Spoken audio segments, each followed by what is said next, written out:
Oke, Assalamualaikum warahmatullahi wabarakatuh. Salam, Om Swastiastu, Namo Buddhaya, dan salam kebajikan.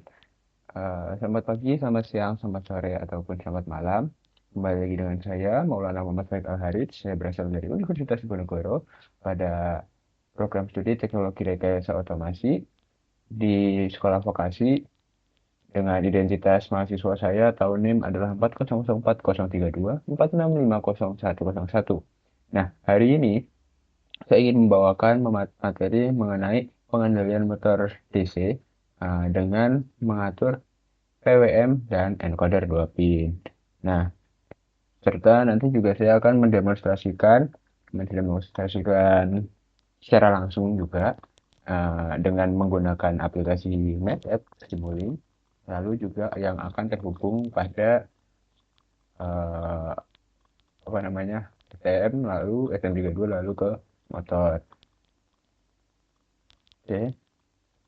Oke, tujuan dari ini, dalam presentasi ini saya akan mengenalkan konsep dasar dari PWM dan juga encoder motor DC. Sebenarnya ini lanjutan dari video sebelumnya. Nah, cuman di sini nanti kita akan ada pengendaliannya menggunakan PID juga. Nah, terus dengan gambaran umum diharapkan dapat memahami PWM dan encoder untuk meningkatkan efisiensi dalam pengendalian motor. Oke, mungkin sebelum itu, di sini nanti akan saya bahas 4 macam tambahan. Kalau kemarin saya sudah sempat bahas PWM dan juga apa namanya encoder. Di sini saya ingin bahas nanti ada tambahan low pass filter, lalu ada kecepatan per second, lalu ada PID discrete dan juga PID block yang akan saya tunjukkan nanti. Oke, sebelumnya PWM, apa itu pulse width modulation. Nah, uh, PWM itu adalah sebuah teknik yang digunakan untuk mengatur lebar sinyal digital yang sangat penting dalam kontrol motor DC. Nah, PWM ini mengubah daya yang disuplai ke motor dengan mengatur rasio waktu antara on dan off. Nah, jadi rasio ini biasa disebut dengan duty cycle. Nah, sehingga mempengaruhi kecepatan putaran motor dengan menggunakan PWM tersebut. Jadi, karena ada keseimbangan antara on dan off, itu dapat menghasilkan efisien energi dan juga presisi dalam pengendalian motor agar dapat tercapai, membuatnya sangat berguna dalam berbagai aplikasi industri dan teknologi. Oke, nah, cara kerjanya, jadi seperti yang saya jelaskan di PM itu ada yang namanya duty cycle atau pengendalian siklusnya lah. Nah, itu ada rasio antara on dan off dalam sinyal PWM. Nah, untuk memengaruhi daya yang diterima oleh motor. Pengaruhnya karena dengan mengubah duty cycle kita bisa mengatur kecepatan putaran motor dan juga memberikan kontrol yang lebih presisi dalam aplikasi industri. Nah, aplikasi PWM juga bisa digunakan tidak hanya untuk motor, tapi juga bisa buat pencahayaan LED, terus pengaturan suhu, terus sistem HVAC, dan meningkatkan efisiensi energi. Nah, aplikasi PWM pada motor DC itu PWM digunakan untuk mengendalikan kecepatan motor. Nah, dengan mengubah duty cycle-nya, kita bisa mengatur lebar pulsa dan presisi agar dapat tercapai, membuatnya motor lebih optimal dalam beroperasi. Jadi bagaimana sih cara maksudnya tuh? Oke, jadi PWM itu kan uh, anggap nih dia memberikan sinyal. Sinyal itu terdiri dari 100%. Nah, jika kita memasang duty cycle-nya 100% on terus, artinya dia akan berputar terus. Nah, itu berputaran terus otomatis maksimal. Itu bisa bagus, tapi kan bisa jadi itu boros energi dan sebagainya. Jadi bisa kita atur ubah-ubah. Misalnya duty cycle-nya bukan 100 nih, tapi kita bikin 50%. Artinya motor hanya mendapatkan setengah waktu tegangan buat nyala, lalu setengah sisanya adalah mati. Nah, sedangkan jika duty cycle-nya itu malah di nolin, artinya semua kosong nih. Artinya dia ya udah motor berhenti, dia tidak mendapatkan sinyal untuk nyala. Nah, contoh konsep lainnya tuh bisa di tegangan supply misalnya. Ada tegangan supply 5 volt. Nah, kita pasang duty cycle 50%. Artinya rata-ratanya kan karena 50 50% dia nyala, 50% dia mati, otomatis penggunaan tegangan rata-ratanya efektifnya 2,5 volt. Nah, terus misal kita ubah ke 75%. Artinya 75% nyala, 25% mati. Artinya itu rata-ratanya hanya 3,75 volt. Nah, 3,75 volt ini bisa membuat motor dapat dikontrol dengan halus tanpa kehilangan efisiensi energi karena itu udah bagus. Nah, itu bisa disesuaikan seperti apa kebutuhan di lapangan begitu. Oke, selanjutnya kita bahas encoder. Encoder adalah sensor penting dalam pengendalian motor DC. Sensor ini memberikan sinyal, feedback, posisi, dan kecepatan motor yang memungkinkan sistem memantau performa secara real time dengan menggunakan dua output yang biasanya berupa sinyal hal efek atau optik. Nah, encoder ini menghasilkan pulsa digital yang merepresentasikan putaran motor, memberikan informasi akurat mengenai jumlah putaran per detik. Nah, hal itu sangat penting untuk kontrol presisi dalam aplikasi industri dan teknologi modern. Oke, jadi encoder ini memiliki dua buah keluaran sinyal. Nah, di sini misal ada channel A dan channel B. Nah, kedua itu memiliki fase yang berbeda sekitar 90%. Nah, di sini kita akan ada encoder dengan urutan dua nih, channel A, channel B, pulsa A, pulsa B. Nah, kita bisa tahu apakah motor itu nanti akan berputar dua arah karena ada dua itu kan. Bisa dia clockwise atau searah jarum jam atau anti clockwise berkebalikan dengan jarum jam. Seperti video sebelumnya kan saya bisa mengatur kalau misalnya dari parameternya dinaikin ke atas 0 ke 255 mentok KRR dia bakal muter clockwise. Tapi kalau misal 0 ke bawah minus 255 mentok KRR yang bawah dia bakal anti clockwise. Jadi jumlah pulsa per detik itu menunjukkan kecepatan rotasi motor gitu. Oke, prinsip kerja encoder itu dua pin yang ada sensor penting yang memberikan umpan balik posisi motor DC dan membantu mengontrol kecepatan dan arah putaran. Nah, ini perlu digarisbawahi. Jadi kita bisa mengontrol datanya itu kecepatan dan arah putaran itu masuk ke encoder.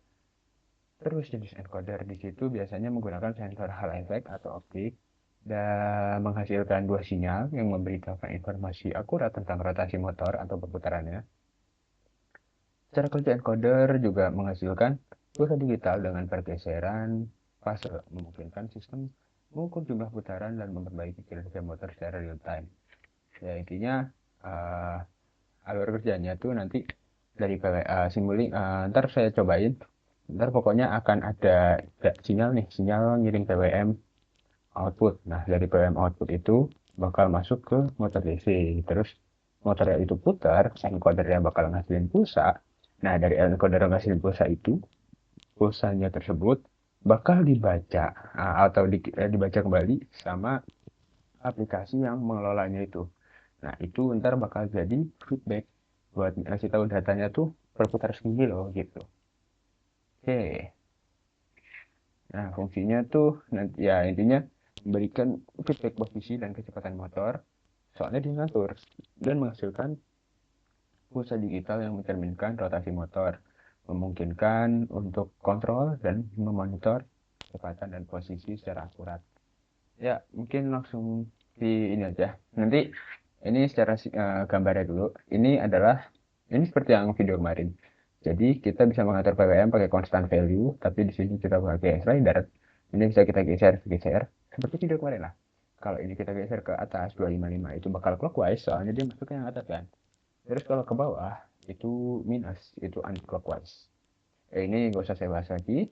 Terus encoder juga. Ya ini bisa kita baca dari data encoder, dia bakal ngasih tahu nih sinyal PWM ya. Kecepatannya segini, dia bakal kasih tahu. Makanya ntar dapat di sini.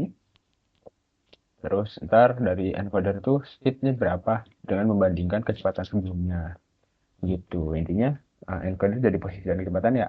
Karena dia ngasih sinyal PWM yang ntar jadi feedback juga kalau kecepatannya itu berapa ke sini encoder dan ditampilkan di sini display. Nah, di sini bedanya akan ada low pass filter. Oke, low pass filter. Low pass filter itu bahasanya dia itu buat apa ya? Menyaring sinyal kecepatan encoder agar lebih halus dan stabil sebelum digunakan untuk kontrol PID. Mungkin ini sebelum nanti, ntar deh saya jelasin. Pas ini, nah di sini encoder ini dia bakal ngebaca kecepatannya. Kecepatannya kan di sini dia pakainya C ini nih, constant value-nya nih, data encoder nih. Data encoder kan di sini encoder sama ini jadi speed kan. Nah, speed itu ntar bakal jadi delta encoder. Oh, salah ya. Ini harusnya jadi delta encoder, mohon maaf ya. Nanti udah saya ubah di simbolnya, ntar saya tunjukin. Nah, terus ntar di sini, di low pass ini, dia bakal ada alpha. Alpha itu nilai uh, untuk seberapa ingin di filternya lah. Sama kecepatannya itu delta encoder. Tadi bukan speed tapi delta encoder. Dia bakal bandingin dengan nilai dari alpha sama ini tuh unit apa ya? Unit sebelumnya. Jadi dia kayak mutar ke posisi sebelumnya. Nah, dia dapat situ. Nah, mungkin kayak gitu, gitu aja lah ya. Terus, oke, nanti dari sini nanti bakal ditongolin. Oh, di filter kita tuh ngefilter kecepatannya tuh sekian biar jadi sekian gitu. Ya intinya ini tuh mendisplay aja speed filter itu berapa. Tinggal dihubungkan aja sebenarnya. Oke, sekarang kecepatan per second. Kecepatan per second itu dia bakal ini ada clock. Ini clock kayak soalnya time. Nah, ini tuh nanti bakal buat ngebandingin karena kita butuhnya per second. Jadi ya output delta itu tiap sampling time itu perlu ada delta time supaya dapat kecepatan itu per second gitu. Nah, di sini bakal ada sebenarnya ini tuh kayak perbandingan aja. Kita pengen tahu speednya. Speed itu kan dari kecepatan waktu itu kecepatan sama dengan kecepatan kan apa kecepatan sama waktu dibandingin jadi kan ada kita butuh perubahan waktunya berapa nah itu di sini kita bandingkan setnya clock dengan waktu sebelumnya dari data masuk nah dari situ nanti kita bakal dapat selisihnya delta time nya berapa nah kita dapat nih dengan membandingkan waktu yang telah di filter dan kecepatan yang udah di filter dengan waktu kita bakal mendapatkan kecepatan yang kita dapat per secondnya itu bakal ada di speed ntar bakal speednya bakal ditongolin di sini ini gitu terus PID display nah ini mungkin langsung ke sini aja ya. Time domain oh ntar ini saya jelasin di simulink aja. Oke, jadi dari konsep PID itu kan yaitu untuk mengontrol besar keluaran ya. Besar keluarannya, terus dia juga bisa menghilangkan error sama memprediksi perubahan errornya kan. Nah, di sini kita bakal bikin parameter baru. Kalau tadi kan ada alpha, dia tuh buat filter apa namanya filternya tuh berapa. Nah, sekarang kita bikin namanya alpha. Salah, kita bikin SP. SP itu set point. Jadi kita pengen menetapin itu tuh kecepatannya pengen berapa jadi kita nggak pakai konstan kayak tadi lagi konstan terus dibikin jadi PWM nggak kita ntar pakainya dari set point nah dari sini kita bakal atur set pointnya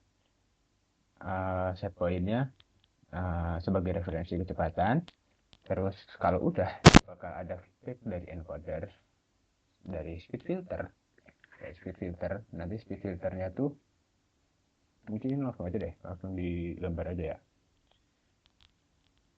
ini nah di sini ada rangkaiannya. Nah, di sini kalau misalnya video sebelumnya, itu kan di sini saya masang ada PWM ya. Mana, mana, mana, mana, mana.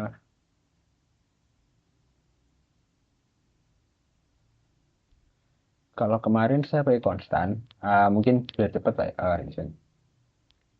Kalau kemarin kan saya pakai konstan, ya intinya kayak yang ini lah. Eh, apa kayak yang ini. Nah, ini bakal ada PWM dari konstan. Kita pengen ngatur dari PWM ya. Nah, sebenarnya ini bisa teman-teman. Ini bisa, cuman di sini bakal ada masalah karena kita itu pengen ngatur dari PID. Yang mana di sini kan PID ini udah saya bikin nih. Mana PID? Nih. Nah, PID itu dia bakal ada dari jadi PWM juga dari data sini. Artinya kalau misalnya kita bikin standar, terus kita juga pasang set point jadi PWM juga, itu bakal ada dua input yang menjadi PWM sama-sama. Nah, itu bakal bentrok. Sistemnya bingung lah bahasanya. Ini PM ngambil dari mana? Kita pakai yang kayak gini atau dari yang set point. Soalnya set point juga bisa jadi penetapan PWM-nya.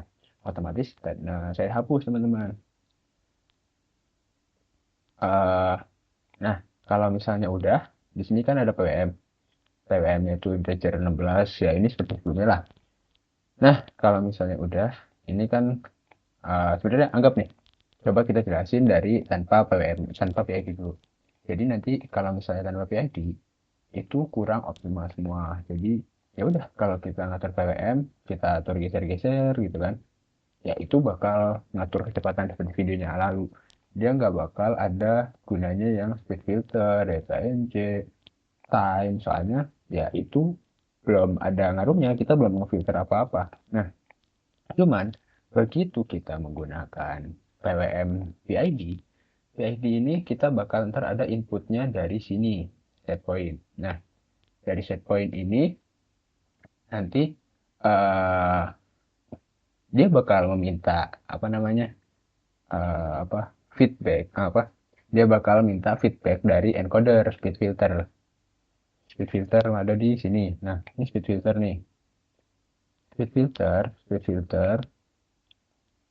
Nah, dari speed filter kalau udah dapat encoder speed filternya bakal ngatur ke kecepatan delta time.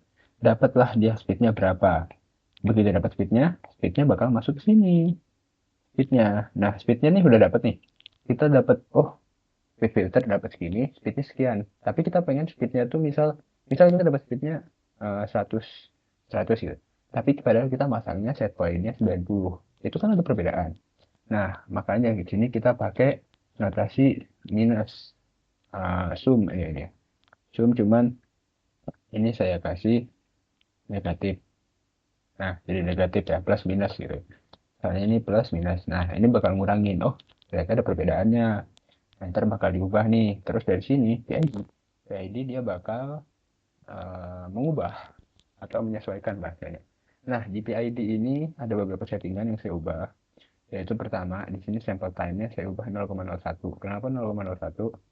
Itu kita samakan dengan mana ya? Di sini, hardware setting. Karena kita pengen per second semua soalnya. Saya lupa lagi ada di mana ya? Bentar. Nah, ini dia. Kita pengennya fix size-nya tuh 0,01. Nah, udah nih. Terus kalau udah, uh, terus PID-nya saya pasang satu-satu dulu. Terus transfer ya ini kayak gini. Integral. Terus, nah ini upper sama lowernya kita pakai RR-nya. RR dari TN itu 255 bit.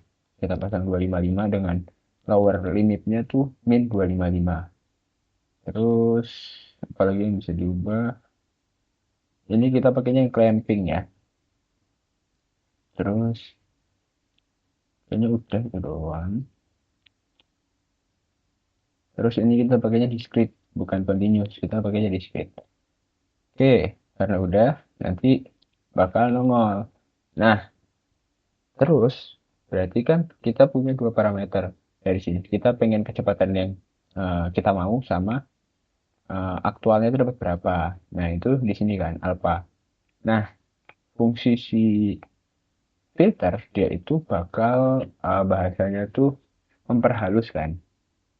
Nanti ini bakal ada efek yaitu ingin menyesuaikan gitu. Nah, sinyal encoder ini kan kadang-kadang nggak stabil. Jadi filter ini tuh bahasanya speed filter itu kecepatan hasil filter, terus kecepatan apa namanya, ada delta encoder sama alpha. Alpha itu konstanta penyaringan antara 0 dan 1. Nah, ini bakal ngaruh banget teman-teman, nanti akan saya tunjukkan pas saya pakai barangnya.